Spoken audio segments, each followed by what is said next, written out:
जय श्री कृष्ण। राधे राधे दोस्तों, आज मैं आप लोगों को लड्डू गोपाल की एक ऐसी अनोखी बिल्कुल सत्य लीला कथा सुनाऊंगी जिसे सुनकर आप सभी का हृदय प्रसन्न हो जाएगा। लड्डू गोपाल की अनोखी जिद और हट को सुनकर आपकी आंखों में खुशी के आंसू आ जाएंगे। दोस्तों, हमारे छोटे से बाल गोपाल, हमारे लड्डू गोपाल भक्तों के साथ न जाने प्रतिदिन कितनी लीलाएं करते हैं। हम भक्त उनकी लीलाओं का अनुभव करने के लिए ललायित रहते हैं। भक्तों को जब भी अपने आराध्य लड्डू गोपाल की अद्भुत लीलाओं को श्रवण मात्र करने का मौका मिलता है तो उन्हें परम सुख की अनुभूति होती है। भगवान श्री कृष्ण और हमारी राधिका रानी, दो नाम एक प्राण, दोनों एक दूसरे से भला जुदा कैसे हैं? भगवान श्री कृष्ण के बाल स्वरूप हमारे लड्डू गोपाल भला अपनी किशोरी, अपनी लाडली से दूर कैसे रह सकते हैं? आज की यह लीला कथा आप सभी को एक अलग ही परम सुख की अनुभूति कराएगी। भक्त के साथ लड्डू गोपाल के द्वारा की गई इस अद्भुत बिल्कुल सत्य लीला कथा को पूरा अवश्य सुनिएगा। यह घटना आपके हृदय को जरूर स्पर्श करेगी। आज की यह लीला कथा हमारे साथ शेयर की है पुणे में रहने वाली सरला पांडे जी ने। सरला जी हमसे कहती हैं कि मेरी उम्र लगभग 50 वर्ष है। मुझे 2 पुत्र और 1 पुत्री संतान है। मेरे 2 बच्चे, एक पुत्र और एक पुत्री की शादी हो चुकी है। मेरा एक बेटा पढ़ाई कर रहा है। हमारा परिवार हमेशा से ही पूजा पाठ से जुड़ा हुआ है। मेरे मायके से लेकर मेरे ससुराल तक सभी धार्मिक प्रवृत्ति के हैं। हम माता रानी के भक्त हैं। हमारे घर नवरात्रि मनाई जाती है, माँ दुर्गा की सेवा होती है। पर हमारे घर कभी लड्डू गोपाल आएंगे, लड्डू गोपाल की सेवा होगी, यह हमने कभी सोचा भी नहीं था। मेरे तीनों बच्चों में से मेरी बेटी सबसे बड़ी है। उसके बाद मेरे दोनों बेटे हैं। मैंने अपने बड़े बेटे और अपनी बेटी की शादी एक साथ की थी। दोनों की शादी लगभग 7 साल पहले हुई है। ठाकुर जी की कृपा से शादी के 2 साल के बाद ही मेरी बेटी की गोद में एक प्यारी सी बिटिया रानी आई। पर मेरी बहू अभी तक गर्भवती नहीं हुई थी, जिस वजह से हम सभी बहुत परेशान रहते थे। हमने डॉक्टरी इलाज कराना शुरू किया, हर तरह के टेस्ट करवाए। मेरे बेटे और बहू दोनों का इलाज चला। धीरे धीरे समय बीत रहा था। शादी के 4 साल बीत गए थे, पर अभी भी मेरी बहू गर्भवती नहीं हुई थी। अब तो हमारे आस पड़ोस के लोग, नाते रिश्तेदार भी बातें बनाने लगे। बहुत सारे लोगों को हमने तो ऐसा भी देखा है कि जानबूझकर हमसे पूछने आते थे कि क्या हुआ, अभी तक आपकी बहू को कोई संतान नहीं है? बहू खुशखबरी कब सुना रही है? बहुत सारे लोगों ने तो हमें यह भी सलाह दी कि हम ओझा तांत्रिक के पास जाएं, झाड़ फूक करवाएं। पर सच कहूँ तो मुझे इन सब चीजों में बिल्कुल भी यकीन नहीं है। मैंने आज तक भगवान के अलावा किसी और शक्ति पर भरोसा किया ही नहीं है। हमारा हमेशा से यही विचार रहा है कि अगर हमने किसी का कुछ नहीं बिगाड़ा है, अगर हमने सबके लिए भला सोचा है, तो ठाकुर जी भी हमारे साथ कभी कुछ गलत नहीं करेंगे। हमें हमेशा से भगवान पर भरोसा था। हमारी माता रानी पर यकीन था कि माता रानी मेरी बहू की गोद एक न एक दिन जरूर भरेगी। शादी का 5वां साल लग गया था। अब मेरी बहू भी परेशान रहने लगी। मैंने कभी भी अपनी बेटी और बहू में फर्क नहीं किया था, ना ही मुझे किसी की बातों का कोई असर होता था। पर हाँ, हूँ तो मैं भी इंसान, कभी कभी मुझे भी बुरा लगता था। मैं भी यही चाहती थी कि माता रानी की कृपा से मेरी बहू की गोद भर जाए, जिससे मेरे बेटे बहू का परिवार भी पूरा हो जाए और वो लोग खुशहाल रहें। लोगों के तानों से परेशान होकर जब मेरी बहू रोती थी तो मैं उसे हमेशा समझाती थी। मैं उससे कहती थी कि बेटा, माता रानी पर भरोसा रखो, सब कुछ ठीक हो जाएगा। सरला जी कहती हैं कि भगवान हर समय हर किसी के पास सहायता के लिए नहीं पहुंच सकते हैं, इसलिए वो किसी न किसी के रूप में मददगार जरूर भेज देते हैं।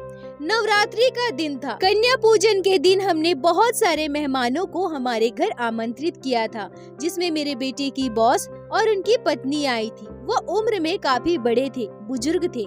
बॉस की पत्नी से जब मेरी बहू पैर छूकर आशीर्वाद लेने गई थी, तभी उन्होंने मेरी बहू से पूछा कि बेटा, तुम्हारे कितने बच्चे हैं?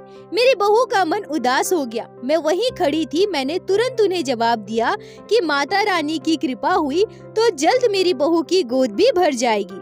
उसके बाद जब मेरी बहू वहाँ से चली गई तब मैंने उन्हें पूरी बात बताई। मेरी बात सुनकर वो भी काफी दुखी हो गई थी और मुझसे कहने लगी कि बहन जी, आप एक काम कीजिए, अपने बेटे और बहू को लेकर वृंदावन धाम जाइए, वहाँ बांके बिहारी जी के दर्शन कीजिए और बिहारी जी की कृपा रही तो आपके घर भी एक छोटा सा लल्ला या राधिका रानी जरूर आएंगी। सरला जी कहती हैं कि मेरी आंखें भर आई। मैंने उनसे कहा कि बहन जी, मैंने सब कुछ करके देख लिया है, हर जगह इलाज करवाया, पर कहीं से कोई उपाय नजर नहीं आ रहा है, मैं क्या करूं? बहुत परेशान हूँ। वह मुझसे कहती हैं कि आप बस ठाकुर जी पर विश्वास रखिए, हमारे बिहारी जी पर यकीन कीजिए और हाँ, अगर मुमकिन हो तो लड्डू गोपाल की सेवा लीजिए। लड्डू गोपाल की कृपा से आपकी बहू की गोद जरूर भरेगी। सरला जी कहती हैं कि जब इंसान हर तरफ से हार जाता है, फिर अगर उसे एक छोटी सी उम्मीद की किरण दिखाई दे तो वह उसके पीछे दौड़े चला जाता है। मेरे साथ भी बिल्कुल ऐसा ही हुआ था। अब यह बात मेरे दिमाग में हमेशा चलने लगी। मैंने घर पर अपने पति और अपने बेटे से बात की। फिर कुछ दिनों के बाद मैं, मेरे हस्बैंड, मेरा बेटा और मेरी बहू, हम चारों बिहारी जी के दर्शन के लिए वृंदावन धाम गए। सरला जी कहती है कि मैं आप सभी को बता दूं कि इससे पहले हम कभी भी वृंदावन धाम नहीं गए थे। पहली बार वृंदावन धाम जाकर बिहारी जी के दर्शन करके मेरे प्राण तृप्त हो गए थे। मैं बिहारी जी से बस एक ही अरदास की थी कि हे बिहारी जी, अब आप ही हमारे आखिरी उम्मीद हो और हमारी यह उम्मीद टूटने मत देना। बस मेरी बहू की गोद भर दीजिए, उसकी गोद में एक संतान दे दीजिए। मेरे जीवन में बस यही एक आस बाकी है जो आपको ही पूरी करनी है। उस दिन मेरे बेटे, बहू, मेरे पति और मुझे, हम चारों को बिहारी जी के दर्शन से परम सुख की अनुभूति हुई थी। बिहारी जी के दर्शन करने के बाद वृंदावन के बाजारों में सुंदर सुंदर लड्डू गोपाल के विग्रह बिक रहे थे जो हमें अपने ओर आकर्षित कर रहे थे। हमने वहाँ से एक प्यारा सा छोटा सा लड्डू गोपाल का श्री विग्रह लिया। लड्डू गोपाल को लेकर हम फिर से बिहारी जी के मंदिर में गए। बिहारी जी के मंदिर में जाकर हमने बिहारी जी से लड्डू गोपाल की प्राण प्रतिष्ठा की और फिर हम अपने लड्डू गोपाल को लेकर घर वापस आ गए। उस दिन से हमारे घर में लड्डू गोपाल की सेवा बड़े ही प्यार और विश्वास के साथ होने लगी। मेरी बहू बाल गोपाल की सेवा बिल्कुल अपना संतान मानकर करती थी। उनकी हर एक छोटी छोटी जरूरतों का ध्यान रखती थी। हमारे परिवार में सभी लड्डू गोपाल से बहुत प्रेम करने लगे। माता रानी की कृपा से हमें लड्डू गोपाल की सेवा मिली थी। ऐसे ही दिन बीतने लगे। लड्डू गोपाल को हमारे घर आए हुए लगभग 6-7 महीने हो गए थे।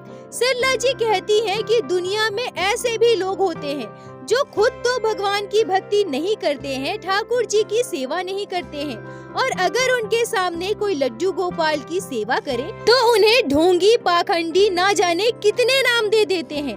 हमारे साथ भी बिल्कुल ऐसा ही हुआ था। हमारे आसपास में रहने वाले कई पड़ोसी और साथ ही साथ हमारे अपने रिश्तेदार भी ऐसी बातें बनाते थे कि अब इनके घर तो कोई संतान है नहीं, ना ही इनके घर ज्यादा काम है, तो एक लड्डू गोपाल की मूर्ति रख ली है और उनके साथ 24 घंटे लगे पड़े रहते हैं। पर हमारे पास तो इतना समय है ही नहीं कि हम इतना कुछ कर सके। हमारे घर छोटे छोटे बच्चे हैं, हमें उनका ध्यान तो रखना पड़ता है ना। इनका क्या है, इनके घर ना ज्यादा काम है, ना ही कोई बच्चा है, तो दिन भर सास बहू लगी रहती है लड्डू गोपाल की मूर्ति के साथ। सरला जी कहती है कि हमने अपने जीवन में भले ही लोगों के ताने सुने हों, पर हमारा विश्वास अपने ठाकुर जी, अपने लड्डू गोपाल से कभी भी नहीं डगमगाया था। लड्डू गोपाल को हमारे घर आए हुए 1 साल बीत गए थे, पर अभी भी मेरी बहू गर्भवती नहीं हुई थी। शायद ठाकुर जी हमारी परीक्षा ले रहे थे कि हम कितना सब्र कर सकते हैं,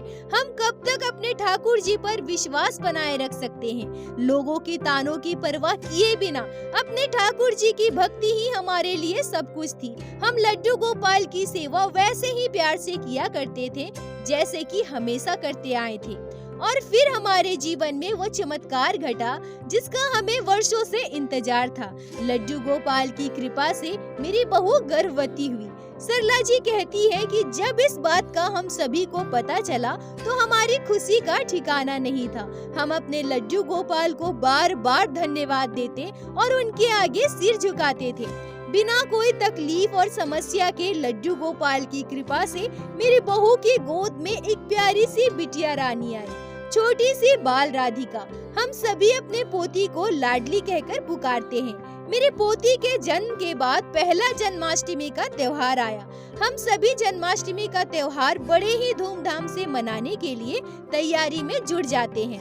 हम YouTube पर जन्माष्टमी की सजावट की तैयारी का वीडियो देख रहे थे, तभी हमारे आगे एक वीडियो आया जिसमें छोटी बाल राधिका लड्डू राधिका की सेवा के बारे में बताया जा रहा था। उस वीडियो में बाल राधिका का स्वरूप मेरे दिल को छू गई थी।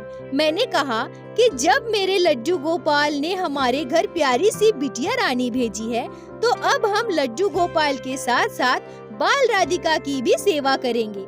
पर मैं आप सभी को बता दूं कि मैंने उस समय यह कभी नहीं कहा कि मैं इस दिन या इस महीने जाकर राधिका रानी को हमारे घर लेकर आऊंगी। मैंने तो उस दिन बस अपनी मन की इच्छा जाहिर की थी। पर हमारे छोटे से लड्डू गोपाल नटखट बाल गोपाल बाल स्वरूप में हमारे घर विराजित है। हमारे छोटे से गोपाल बच्चों की तरह जिद भी करते हैं, हमसे लड़ते भी हैं, हमसे हट भी करते हैं और समय समय पर हमसे दुलार भी करते हैं। जैसे एक छोटे से बच्चे को अगर हम कह देते हैं कि हम घर आते समय आपके लिए या मिठाई या चॉकलेट या कोई चीज लेकर आएंगे, और फिर अगर हम घर आकर वो चीज उस बच्चे को ना ला कर दे, तो वह कैसे जिद करने लगता है। बिल्कुल वैसे ही है हमारे छोटे से बाल गोपाल। सरला जी कहती है कि जन्माष्टमी के लगभग 1 महीने बीत गए। मैं बाल राधिका लड्डू राधिका को अपने घर लाऊंगी, यह बात मेरे मन से बिल्कुल भी निकल चुकी थी। पर हाँ, मैंने अपने मन में यह सोच जरूर रखा था कि अगर कभी वह संयोग बने, अगर हम पर कभी ठाकुर जी राधिका रानी की कृपा हो, तो हम किशोरी जी को अपने घर जरूर लाएंगे। पर मैं तब उस बात को बिल्कुल भूल चुकी थी। तभी एक आश्चर्य करने वाला चमत्कार मेरे साथ हुआ। सरला जी कहती हैं कि बहुत सारे भक्त वर्षों से लड्डू गोपाल की सेवा करते हैं, पर हमने तो लगभग 2 साल पहले ही लड्डू गोपाल की सेवा करना प्रारंभ किया था। उससे पहले तो हमने कभी सोचा भी नहीं था कि हमारे घर लड्डू गोपाल की सेवा होगी। और बस इस थोड़े से समय में लड्डू गोपाल मेरे साथ इतना बड़ा चमत्कार करेंगे, इतनी बड़ी लीला करेंगे, यह तो मैंने कभी सोचा ही नहीं था। यह घटना आज से लगभग 1 साल पहले की है। मुझे आज भी अच्छी तरह से याद है, रविवार का दिन था। मेरे बेटे की ऑफिस से छुट्टी थी। मेरी बहू मुझसे आकर कहती है कि मम्मी जी, मुझे कुछ सामान लेना है, तो मैं उनके साथ बाजार जा रही हूँ। लाडली सो गई है तो मैं उसे घर पर ही छोड़कर जा रही हूँ, अब जरा उसका ध्यान रखना। सरला जी कहती हैं कि मैं भी अपने बहू से कह देती हूँ कि हाँ, तुम लोग जाओ और परेशान मत हो, लाडली का ध्यान मैं रख लूंगी। मेरे बेटे बहू दोनों दोपहर के 3 बजे बाजार चले गए। मैं अपनी पोती के साथ लेटी हुई थी। घर पर और कोई भी नहीं था। लेटे लेटे कब मेरी आंख लग गई मुझे पता ही नहीं चला। लगभग आधा घंटा 40 मिनट के बाद मेरे साथ एक आश्चर्य करने वाली घटना घटी। मैं अपने सपने में अपने बाल गोपाल के दर्शन पाती हूँ। पर यह क्या, मेरे लड्डू गोपाल हमारे घर पर तो थे ही नहीं। मैं सपने में देखती हूँ कि हमारे लड्डू गोपाल किसी दुकान पर बैठे हैं और वो मुझसे कह रहे हैं, मैया, ओ मैया, देखो ना मैया, यहाँ पर राधिका है। तुम तो बोली थी ना मैया कि तुम राधिका को हमारे घर लेकर आओगी, पर अब तक क्यों नहीं लेकर आई हो? मेरा मन अकेले बिल्कुल भी नहीं लगता है।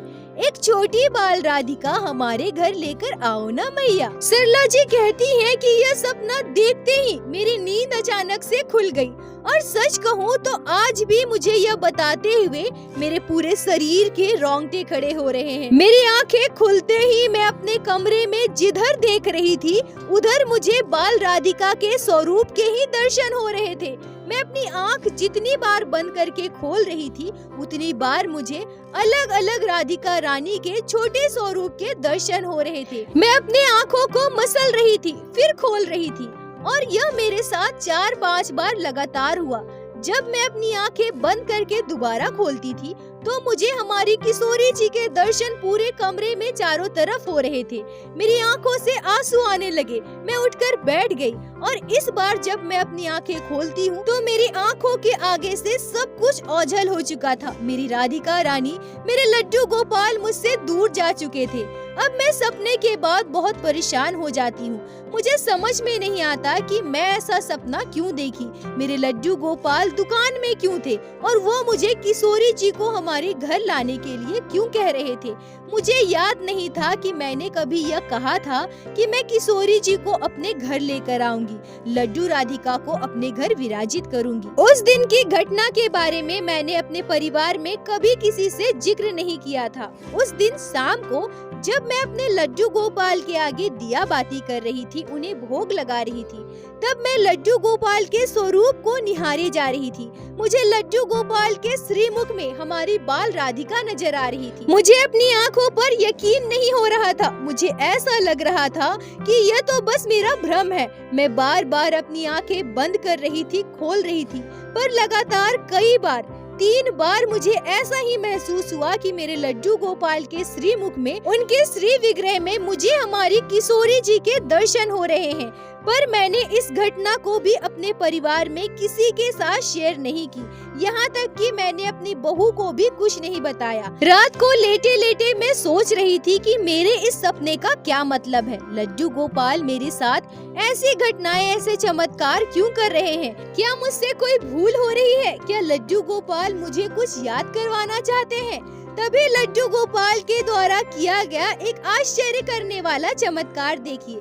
अचानक से मेरे मन में यह बात आती है कि अरे, मैंने तो कहा था कि मैं किशोरी जी को, बाल राधिका को अपने घर लेकर आऊंगी, और इस बात को तो महीने बीत गए हैं, पर अभी तक मैं बाल किशोरी को हमारे घर लेकर ही नहीं आई हूँ। और शायद इसीलिए लड्डू गोपाल ने मेरे साथ इतनी बड़ी लीला की है, स्वयं मेरे सपने में आकर मुझे इस बात का आभास कराया। सरला जी कहती हैं कि सच कहूँ तो अपने आप मेरे आँखों से आंसू आने लगे, मेरे पूरे शरीर के रोंगटे खड़े हो रहे थे। मैं अपने आप को परम सौभाग्यशाली समझ रही थी कि लड्डू गोपाल ने मेरे साथ इतनी बड़ी लीला की है। मैंने लड्डू गोपाल के चमत्कार को स्वयं महसूस किया है। मैंने अब जरा भी देर न करते हुए अपने परिवार में पूरी बात बताई और हमने यह निश्चय किया कि बिना देर करते हुए हम कल ही बाजार जाएंगे और बाल राधिका को अपने घर लेकर आएंगे। उस दिन मेरे साथ घटी इतने बड़ी आश्चर्य करने वाली लीला को, लड्डू गोपाल के चमत्कार को सुनकर मेरे पूरे परिवार के सभी लोग आश्चर्य थे। और उसी दिन मेरे साथ एक इतनी बड़ी आश्चर्य करने वाली लीला मेरे लड्डू गोपाल ने की है, जिसे सुनकर आपके भी रोंगटे खड़े हो जाएंगे। दोस्तों, सरिता जी की आंखें नम थी, उनकी आंखों से आंसू आ रहे थे। वो मुझसे कहती है कि मेरे जीवन में जो यह अद्भुत घटना घटी है, लड्डू गोपाल ने मेरे साथ जो चमत्कार किए हैं, आज बताते हुए मैं अपने आप को परम सौभाग्यशाली महसूस कर रही हूँ। मैं अपने साथ घटी इस घटना को सभी तक पहुँचाकर पुण्य का पात्र बनूंगी, ऐसा मेरा दिल मुझसे कहता है। मेरे लड्डू गोपाल के चमत्कार को अगर मैं आपके चैनल के माध्यम से घर घर तक पहुँचा पाऊँ तो यह मेरे लिए सबसे बड़ी उपलब्धि होगी।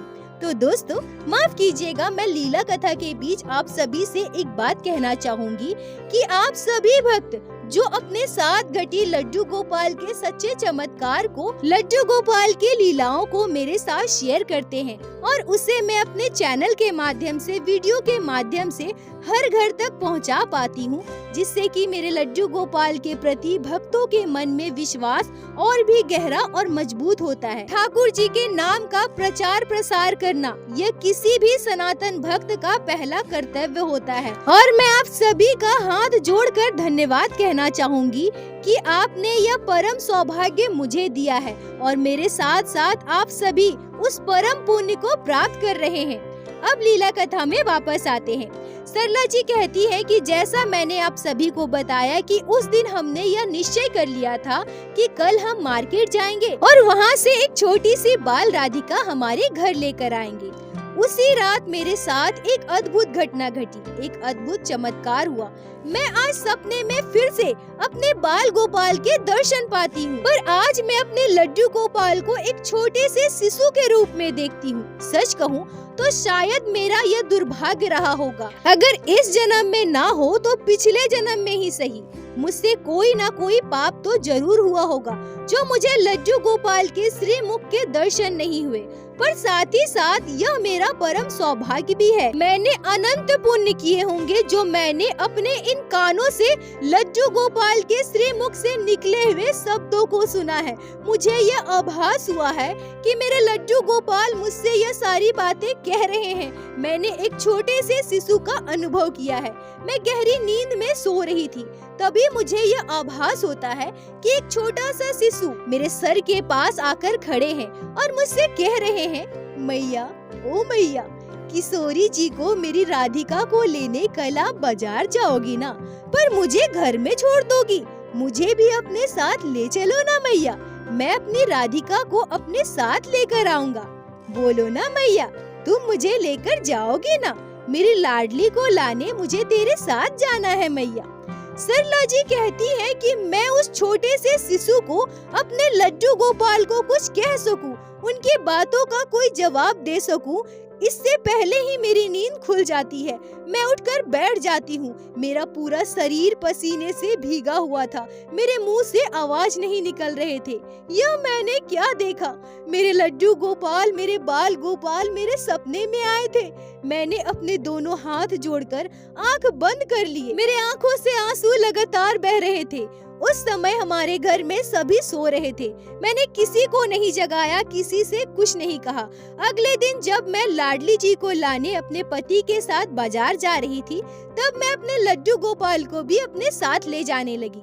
मैं आप सभी को बता दूं कि हम अपने लड्डू गोपाल को हर जगह अपने साथ लेकर नहीं जाते हैं। हमारे परिवार में हमेशा कोई ना कोई सदस्य घर पर रुककर लड्डू गोपाल की सेवा करता है, पर उस दिन अचानक इस तरह से मुझे लड्डू गोपाल को अपने साथ ले जाते देख सभी आश्चर्य हो गए। मेरे पति, मेरी बहू मुझसे पूछने लगी कि लड्डू गोपाल को अपने साथ क्यों ले जा रही हूँ। मैंने उस समय किसी से कुछ नहीं कहा। मैंने बस इतना कह दिया कि आज मेरा मन है, मैं लाडली जी को लेने जा रही हूँ, तो लड्डू गोपाल भी हमारे साथ चलेंगे। हम लड्डू गोपाल को लेकर बाजार गए और वहाँ से एक छोटी सी लड्डू राधिका किशोरी जी हमारे घर आई और उस दिन से हमारे घर लड्डू गोपाल के साथ साथ बाल राधिका हमारी किशोरी जी की भी सेवा होने लगी। कुछ दिनों के बाद यह बात मैंने अपने परिवार में सबसे कहा। सभी इस बात को सुनकर आश्चर्य थे। सभी लड्डू गोपाल के चमत्कार को जानकर चौंक गए। हमारे परिवार के सभी सदस्यों के मन में यह अटूट विश्वास है कि स्वयं श्री लड्डू गोपाल बाल राधिका के साथ हमारे घर विराजित है और हम सभी अपने आप को परम सौभाग्यशाली मानते हैं कि लड्डू गोपाल ने हमारे परिवार के साथ इतने सारे चमत्कार किए हैं, हमारी झोली में इतनी सारी खुशियाँ दी हैं। आज लड्डू गोपाल हमारी राधा रानी की कृपा से मेरे परिवार में किसी चीज की कमी नहीं है। लड्डू गोपाल हमारी झोली खुशियों से भर दिए हैं। सरला जी कहती है कि मैं ठाकुर जी से हमेशा यही प्रार्थना करूंगी कि हमेशा अपनी कृपा दृष्टि इसी तरह से हमारे परिवार पर बनाए रखे। सरला जी, आपका बहुत बहुत धन्यवाद जो आपने हमारे साथ प्यारे लड्डू गोपाल की इस आश्चर्य करने वाली, हृदय को छू लेने वाली लीला कथा को शेयर किया, जिसको मैं हमारे चैनल के माध्यम से बाकी सारे भक्तों तक पहुंचा सकी। अपना प्यार और साथ ऐसे ही बनाए रखें। दोस्तों, हमारे नटखट बाल गोपाल के अद्भुत चमत्कार पर, अद्भुत लीला पर मैं क्या कहूँ। मेरा हृदय आज प्रसन्न हो गया।